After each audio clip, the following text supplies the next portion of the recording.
Mendengar kata damkar, tentu sudah tidak asing bukan?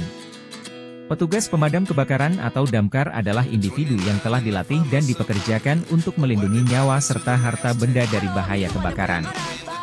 Mereka adalah pahlawan yang bekerja sama dalam tim untuk merespons situasi darurat yang melibatkan kebakaran, penyelamatan, bencana alam, dan kejadian lainnya yang bisa membahayakan keselamatan masyarakat.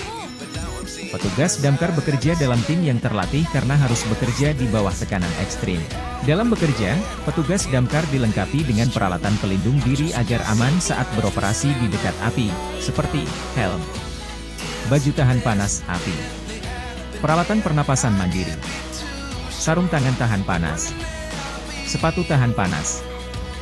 Apa saja tugas dan fungsi damkar? Pencegahan dan pengendalian kebakaran. Tugas damkar yang pertama adalah pencegahan dan pengendalian kebakaran yang meliputi pemadaman kebakaran, upaya penyelamatan korban, 4. Upaya pemberdayaan masyarakat terkait kebakaran, penanganan bahan bahaya dan beracun. Bagaimana sikap kita jika terjadi kebakaran?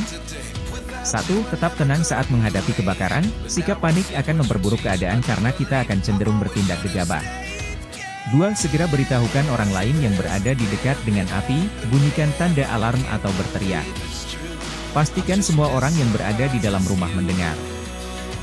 Namun, selain memadamkan kebakaran, petugas damkar juga memiliki beberapa deskripsi pekerjaan lain, yaitu, memberikan informasi dan edukasi kepada masyarakat tentang bahaya kebakaran dan cara-cara pencegahannya. Penyelamatan korban yang terjebak dalam kebakaran atau situasi darurat lainnya, tepatnya evakuasi. Membantu menangani berbagai bencana alam, seperti gempa bumi, banjir, gunung meletus, dan tanah longsor. Sesuai dengan deskripsi tersebut, memang bantuan damkar tidak terbatas pada peristiwa kebakaran saja. Mempertimbangkan para petugas damkar merupakan tenaga profesional dari berbagai latar belakang, mereka dapat mengatasi berbagai situasi mendesak. Kamu tentu penasaran bagaimana sejarah pemadam kebakaran hingga dapat memiliki tim solid dan terlatih dalam berbagai kondisi tersebut, bukan? Damkar semula bernama Brandweer, yang dibentuk pemerintah Batavia pada 1625 untuk melindungi aset-aset VOC dari insiden kebakaran. Pada tahun 1873, terjadi kebakaran besar di Kramat, Kuitang sehingga menyadarkan pentingnya peran instansi tersebut.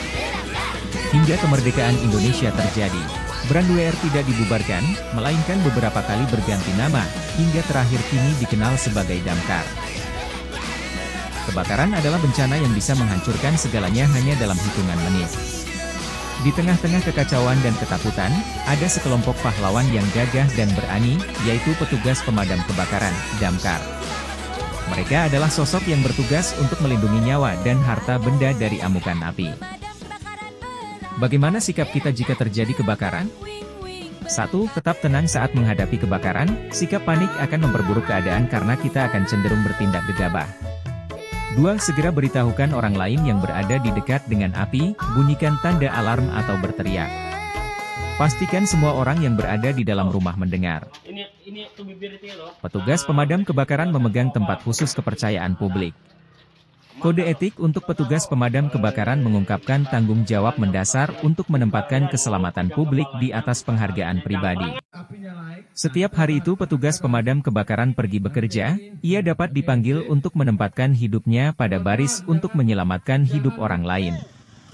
Masyarakat mengharapkan petugas pemadam kebakaran untuk merespon keadaan darurat dengan cepat dan untuk menghadapi bahaya besar dengan profesionalisme dan keberanian. Pemadam kebakaran dan penyelamatan hadir di tengah masyarakat dalam melayani dan menyelamatkan aset dan jiwa. Kebakaran dan bencana tak mengenal waktu, tempat dan korbannya. Kami selalu responsif dan antisipatif. Dalam melayani masyarakat, kami selalu siaga dan disiplin dalam menjalankan tugas. Tugas pokok dan fungsi pelayanan pemadam kebakaran dan penyelamatan sesuai dengan Permendagri nomor 16 tahun 2020 ialah pencegahan. Pencegahan dilakukan agar pengkajian risiko dan mitigasi dapat mencegah terjadinya kebakaran. Melakukan peningkatan kemampuan menghadapi bahaya kebakaran hingga penyediaan dan pemutahiran peta kebakaran. Dalam menanggulangi kebakaran, terdapat pengendalian operasi dan komunikasi. Di antaranya, menerima dan mengolah informasi dari laporan masyarakat, menyusun taktik hingga strategi operasi kebakaran maupun penyelamatan. Pemadaman kebakaran. Dalam melaksanakan operasi pemadam kebakaran, kami berespon dengan cepat dengan standar pelayanan minimum, yaitu 15 menit. Kebakaran akan cepat teratasi jika masyarakat melapor secara cepat dan tanggap. Didukung dengan petugas yang terlatih dan kompeten, kami melakukan prosesi pemadaman kebakaran secara responsif, tepat, dan terukur. Selain memadamkan kebakaran, petugas damkar juga memiliki beberapa deskripsi pekerjaan lain, yaitu memberikan informasi dan edukasi kepada masyarakat tentang bahaya kebakaran dan cara-cara pencegahannya. Penyelamatan korban yang terjebak dalam kebakaran atau situasi darurat lainnya, tepatnya evakuasi. Damkar juga melakukan kegiatan penyelamatan non-kebakaran seperti evakuasi hewan, ular, biawak, sarang tawon, monyet, kucing. Juga banyak lagi tugas penyelamatan non-kebakaran seperti evakuasi cincin, kunci mobil tertinggal di dalam, kucing tersangkut di pohon, kerbau masuk dalam parit atau anjing terjepit di pagar, musang masuk rumah, dan lain-lain. Nah, sudah jelaskan sekarang kalau sebenarnya damkar itu sudah seperti kesatria.